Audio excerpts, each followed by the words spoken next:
Hi అండి. Welcome to our channel రుచుల సంగమం. ఈరోజు రెసిపీ వచ్చేసి simple and tasty crispy fish fry recipe అండి. అస్సలు లేట్ చేయకుండా మరి వెంటనే ఈ ఫిష్ ఫ్రై రెసిపీ స్టార్ట్ చేసే ముందు ప్లీజ్ మన ఛానల్ని సబ్స్క్రైబ్ చేసి వీడియోస్ని లైక్ చేయండి. సబ్స్క్రైబ్ చేసేటప్పుడు తప్పకుండా బెల్ ఐకాన్ ప్రెస్ చేసి మీ సపోర్ట్ని మన ఛానల్కి అందించండి. ఇక లేట్ చేయకుండా తొందరగా ఈ ఫిష్ ఫ్రై రెసిపీని స్టార్ట్ చేద్దాం. చూడండి, ఇక్కడ నేను ఫ్రై కోసం కేజీన్నర ఫిష్ తీసుకొని కట్ చేయించాను. ఇది స్కిన్లెస్గా కట్ చేయించానండి.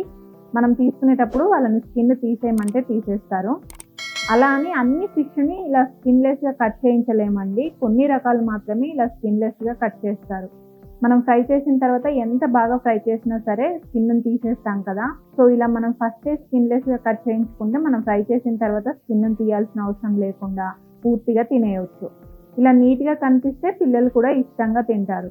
ఇలా కట్ చేయించుకున్న ఫిష్ ముక్కల్ని మనం 2-3 సార్లు సాల్ట్ వాటర్లో బాగా వాష్ చేసుకుంటే అస్సలు స్మెల్ తెలియకుండా చక్కగా ఉంటాయి. ఇప్పుడు మ్యారినేషన్ కోసం మసాలా ప్రిపేర్ చేసుకున్నాము. వీటిని కాసేపు పక్కన పెట్టేసుకోవాలి.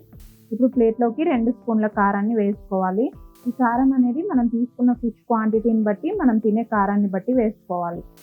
అలాగే టేస్ట్కి సరిపడా సాల్ట్, 1 స్పూన్ ధనియాల పొడి, 1/2 స్పూన్ జీలకర్ర పొడి, జస్ట్ కొద్దిగా గరం మసాలా ఎక్కువగా వేసుకోవద్దండి. ఫ్రైకి మసాలా ఎక్కువగా వేసుకోవాల్సిన అవసరం లేదు.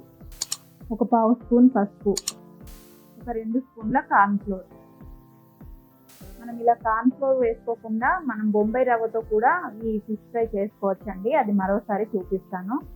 ఇప్పుడు దీంట్లోకి 1 చెక్క నిమ్మరసాన్ని వేసుకోవాలి. 2 స్పూన్ల ఆయిల్ని వేసుకోవాలి. 1 స్పూన్ అల్లం వెల్లుల్లి పేస్ట్. వీటన్నిటిని ఇలా కలుపుకుంటూ పేస్ట్ లాగా చేసుకోవాలి. కొద్దిగా వాటర్ పడతాయండి. చూడండి, అన్నింటినీ ఈ విధంగా పేస్ట్ లాగా ప్రిపేర్ చేసుకోవాలి.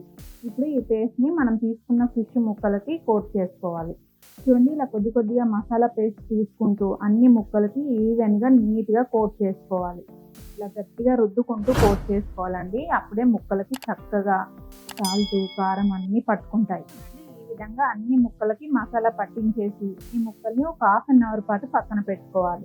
వెంటనే కూడా ఫ్రై చేసుకోవచ్చండి, కానీ మనం ఒక 1/2 అవర్ పక్కన పెట్టుకుంటే ఈ మసాలాలన్నీ ముక్కలకి చక్కగా పట్టుకుంటాయి. సో ఒక 1/2 అవర్ మూత పెట్టేసి పక్కన పెట్టేసుకోవాలి. చూడండి, మనకి ఈ ఫిష్ ముక్కలు అనేవి 1/2 అవర్ పాటు చక్కగా మ్యారినేట్ అయిపోయాయి. ఇప్పుడు వీటిని ఫ్రై చేసుకోవాలి. ఫ్రై చేయడానికి ఒక 1/2 కప్పు ఆయిల్ని వేడి చేసుకోవాలండి. ఆయిల్ వేడైన తర్వాత మనం మ్యారినేట్ చేసి పెట్టుకున్న ఫిష్ ముక్కల్ని దీంట్లోకి వేసేసుకోవాలి. ఈ ఫిష్ ముక్కల్ని కంటిన్యూగా మీడియం ఫ్లేమ్ మీదనే ఫ్రై చేసుకోవాలి. వీటిని వేసిన వెంటనే టర్న్ చేయొద్దండి. వెంటనే కనుక టర్న్ చేసినట్లయితే మసాలా పేస్ట్ అనేది ముక్క నుండి విడిపోతుంది. ఒకవైపు ఫ్రై అయిన తర్వాత మరొక వైపు టర్న్ చేసుకోవాలి. ఇలా ఒకవైపు కాస్త ఫ్రై అయిన తర్వాత మరొక వైపు టర్న్ చేసుకోవాలి. చూడండి, మనకి మసాలా పేస్ట్ విడిపోకుండా ముక్కలకి చక్కగా పట్టుకొని ఉంటుంది. చూడండి, మనకి ఫిష్ ముక్కలు చక్కగా 2 వైపులా ఫ్రై అయిపోయాయండి. ఇప్పుడు వీటిని పక్కకు తీసేసుకోవాలి. మిగిలిన వాటిని కూడా ఇదే విధంగా వేసుకొని మీడియం ఫ్లేమ్ మీద ఫ్రై చేసుకోవాలి. చూడండి, మనకి చక్కగా టేస్టీ ఫిష్ ఫ్రై రెడీ అయిపోయింది. చాలా ఈజీ ప్రాసెస్ కదండి. మీరు కూడా ఈ ప్రాసెస్లో ఒకసారి ఈ ఫిష్ ఫ్రైని ట్రై చేసి దీని టేస్ట్ మీకు ఎలా అనిపించిందో కామెంట్ సెక్షన్లో షేర్ చేయండి. అలాగే మరిన్ని ఇలాంటి టేస్టీ అండ్ ఈజీ రెసిపీస్ కోసం ఈ వీడియోని లైక్ చేసి మన ఛానల్ని సబ్స్క్రైబ్ చేసి పక్కన ఉన్న బెల్ ఐకాన్ని ప్రెస్ చేయండి. మీకు తెలిసిన వారితో షేర్ చేయండి. Thanks for watching.